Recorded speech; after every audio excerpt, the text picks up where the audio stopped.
Our journey begins in the unlikeliest of places. 19th century St. Petersburg. At the entrance to St. Isaac's Cathedral.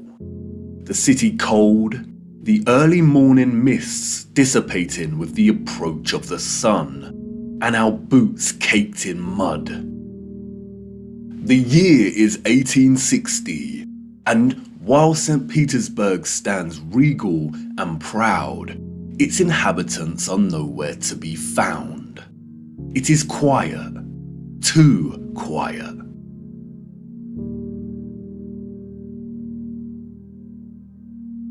The population of St. Petersburg in the 1860s was, we are told, roughly 500,000 people, and yet there is not a soul in sight. Where is everybody?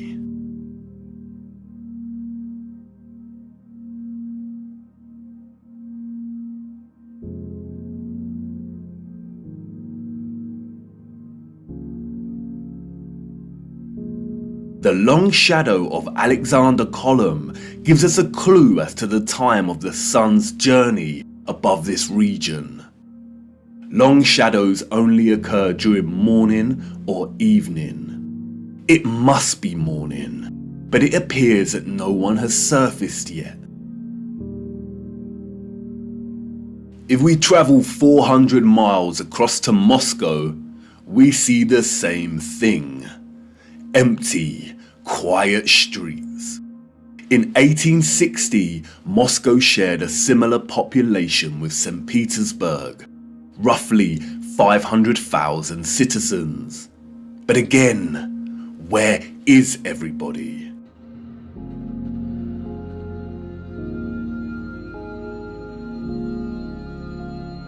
What about the rest of the world during this time period? Edinburgh, Scotland, 1840s.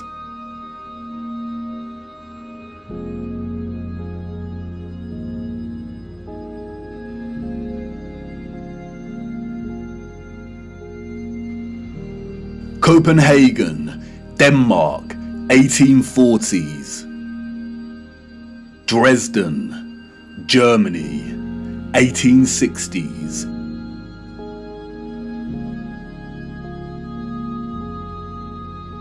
Rio in Brazil, 1860s. Toronto, Canada, 1860s.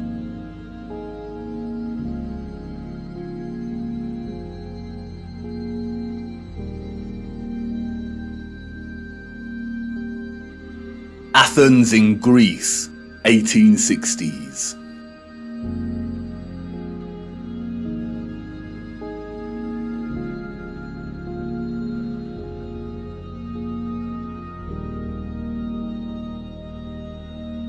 And then London.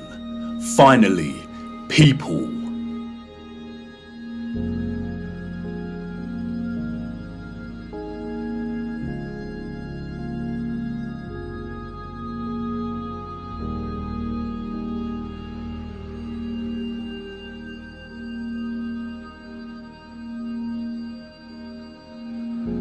And what about Paris? People, life.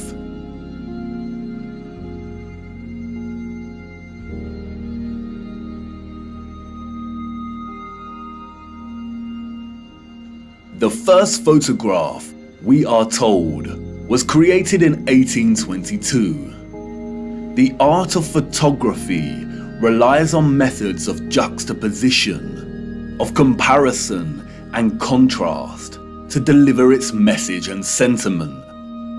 In these old photographs, we do not find the same deliberate techniques of juxtaposition that contemporary photographers craft into their art.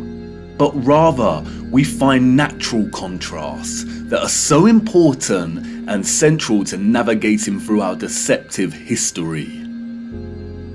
Contrast is a phenomenon, natural or artificial, in which meaning is generated and conveyed through the comparison of two opposing elements. When looking at 1860s Russia, there is an immediate contrast between the lack of population and the sheer size of these cities. Even in the 19th century, both Moscow and St. Petersburg are enormous. The infrastructure found in the photographs could hold a population well into the millions.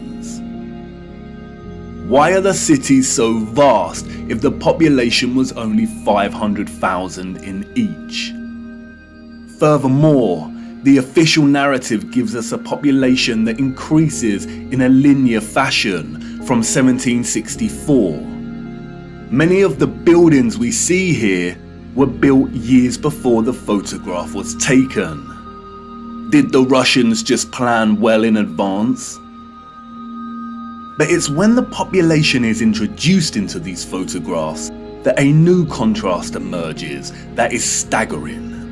That is, between the people and the environment itself. It may be the reduced population numbers, or it may be the monochromatic starkness of the black and white images, but they present to us something that we've lived amongst our entire lives and never paid any mind to. That is, the enormity and impossibility of the architecture. As we engage with the industry and act of tourism, we journey from place to place and observe, taking it all in, learning, hearing, and being told what we are looking at and how it came to be. And standing in front of a structure like the Arc de Triomphe in Paris, we might even exclaim, "Wow, how did they do this?" But the moment, inextricably wrapped up in the busyness of the scene, perhaps prevents us from really asking that question with sincerity.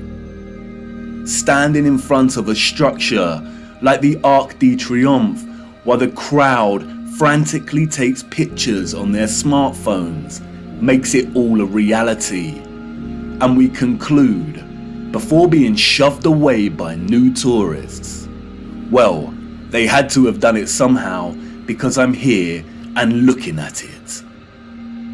During our indoctrination at school, we are seldom shown old photographs of the grand cities scattered around our flat realm. And perhaps for good reason.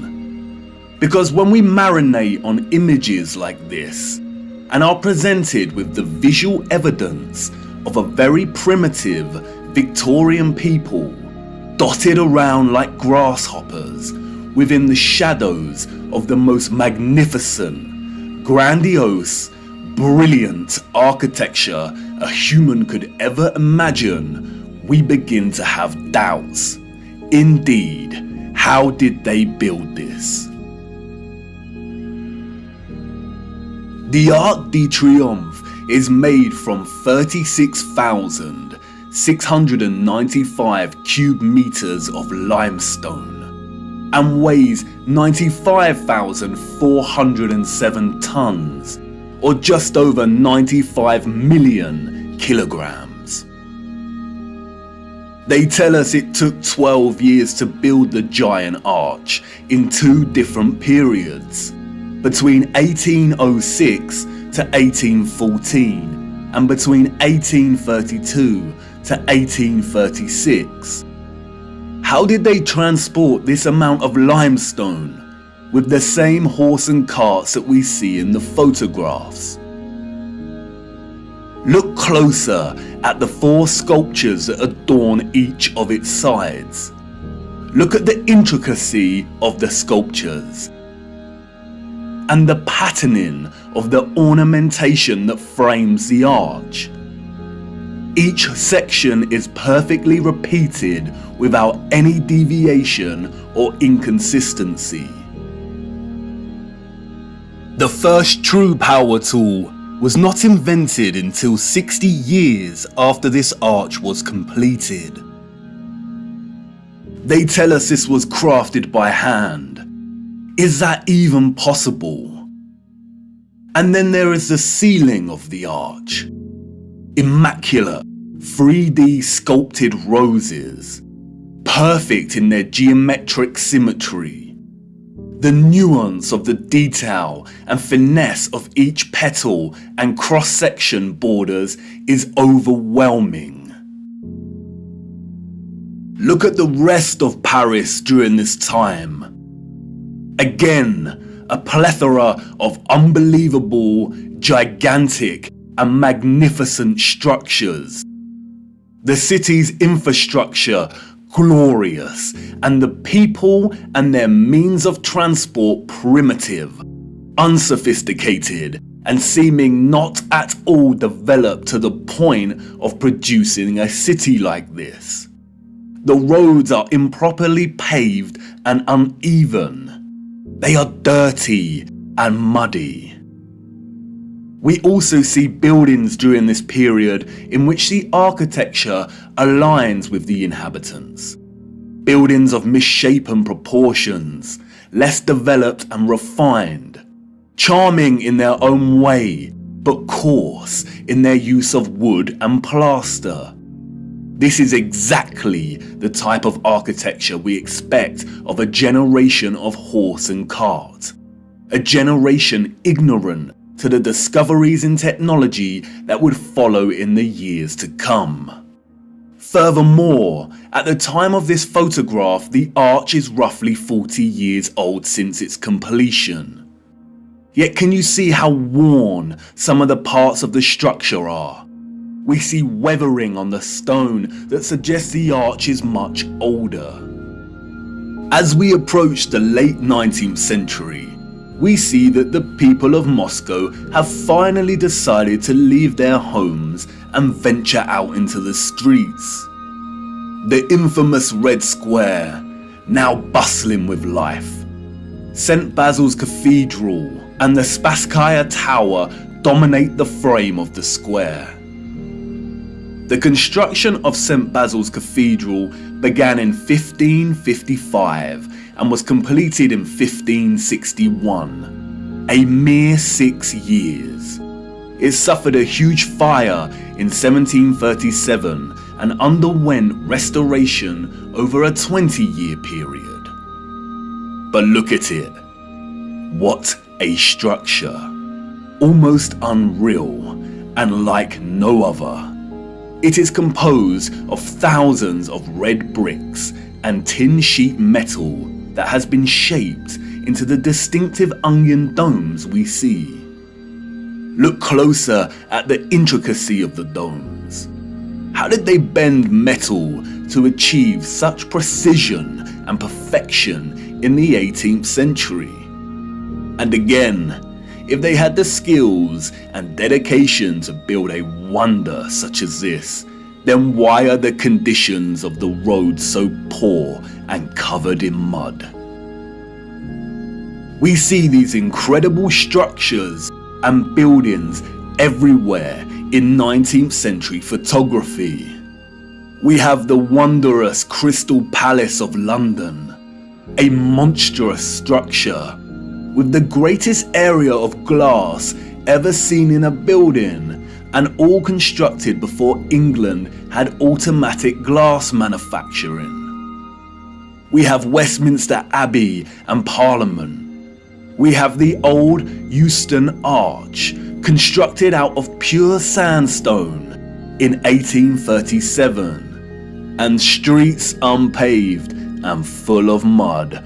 Why did these people not prioritize the streets they walked upon? The Frauenkirche, the domed masterpiece of Dresden, Germany. Its intricate and opulent splendor in direct contrast with the beat-up wagons and horse-pulled carts of the people below, a people dependent on the bare necessities. A people completely dwarfed by its size and majesty. The Library of Parliament in Ottawa, Canada. Built over a period of 17 years. The first major settlers arrived in 1800, and at the time of construction, the city's population was under 20,000. Would a grand, glorious library really be a priority for settlers? Why does the building look like it's been cropped out of Europe and pasted into Canada? Even at the turn of the century, 40 years before Bosch economized the power tool, we have the old Penn Station in New York. Look at the size of this. Completely mind-blowing proportions. As we can see here in the photograph, each octagonal, sculpted pattern on the arched dome ceiling is larger than one individual human.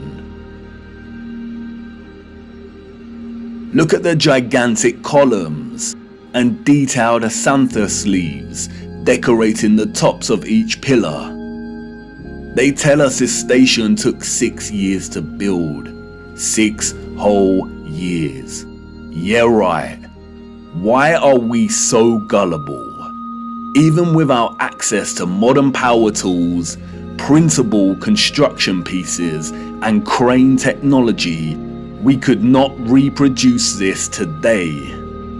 And more importantly, we don't reproduce this type of architecture today.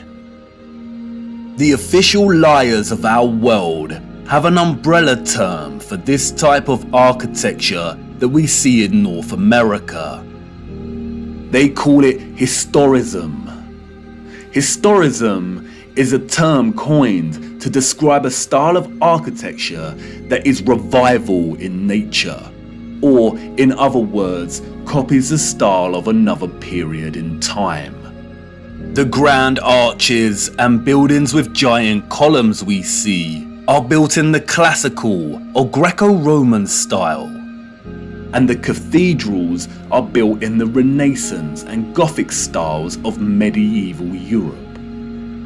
Components of these particular styles of architecture feature large spires, arched windows, towers, turrets, domes, arcaded arches, sculptures, enormous doors, circular geometric windows, columns, clock faces, and bell towers. Traces of this impossible architecture are literally found everywhere, in every city, and across our world today.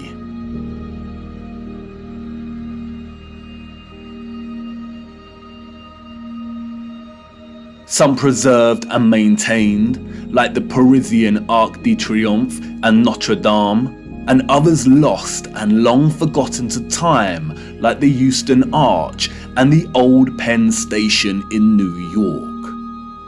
We as a people travel miles to take our own photographs of these wonders. But the photographers of the 19th century gift us with something they would never have expected to give a future generation: perspective. We see a primitive people against a backdrop of clearly advanced architectural infrastructure. The official historians of the world tell us tales of Darwinian evolution and progression between time periods.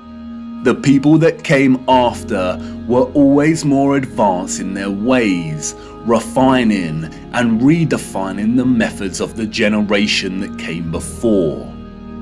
If the height of innovation and industry during the 19th century was still the horse and cart as a means of travel, then, as these photographs tell us, this style of architecture was just as impossible for those living in the centuries before it. Anyone with a predisposition for thinking and questioning can immediately sense when looking at these photographs that something is rotten in Denmark, that something is off with the mainstream historical narrative, that something is not adding up. In a panoramic image of San Francisco in 1877, we see a collage of historicist architecture.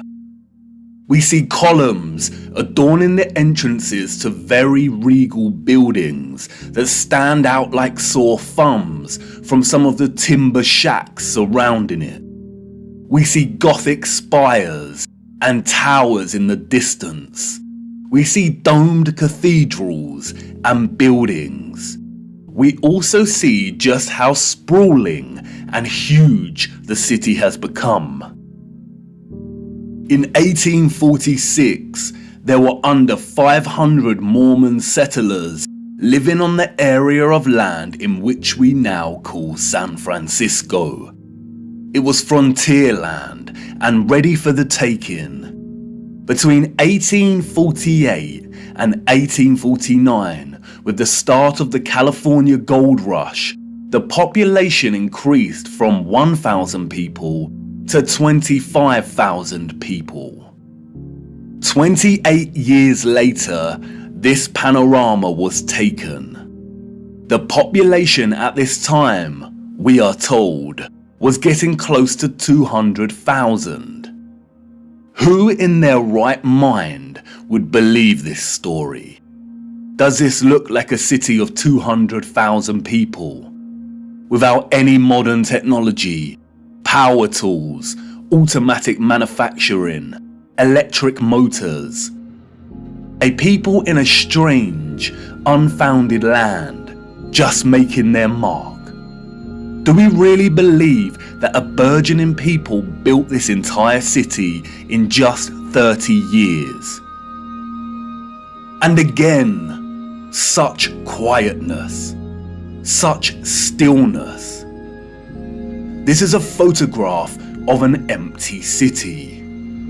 Where are all the people? The shadow of the post here tells us that it is not the early hours of the morning. Short shadows only appear toward midday. A city of this scale at noon should be bustling with life. But there is not a single person in the shot of this panorama.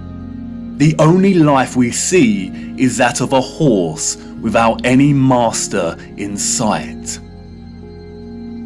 It seems highly unlikely that all the people were told to stay indoors because a cityscape photo shoot was taking place.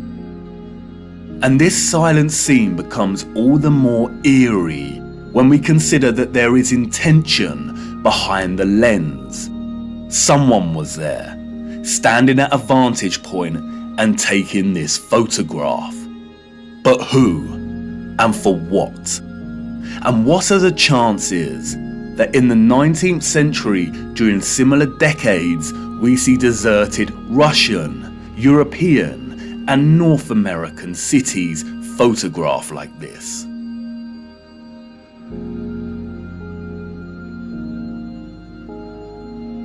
And then only a few years later, we find the same locations bustling with people.